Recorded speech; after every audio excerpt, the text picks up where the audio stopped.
Ekonominin yönü de şeyden geçiyor, siyaseten geçiyor da ki. Mesela bir yönetim olmadıktan sonra bence bir anlamı yoktur mesela. Şu anda mesela geçen sene aldığım 1000 ürün mesela şu anda 2-3 katı olmuş da ki. Keşke eski yöntem olsaydı da o az parayla çalıştığımız zaman olsaydı şimdiki halimiz olmasaydı. Mesela eskiden çalışıyor bir günlüğüne mesela atıyorum epey şeyler alabiliyordun.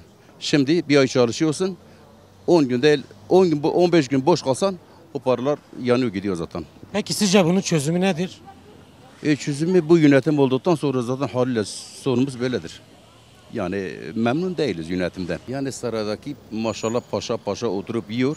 Mesela diyor ekonomi güzel. Ondan sonra açlık yok. Efendim yani çok sorunlar mesela gözünü kapatıyorlar. Gelsin mesela milletin arasına böyle sizin gibileri gelsin görsün. Tabii takip ediyor etmiyor onları bilmiyorum. Yani kendi havuz medyası neredeyse o şekildir. Yönetim o şekildir. Yani ezilenlerden hiç kimsenin haberi yok.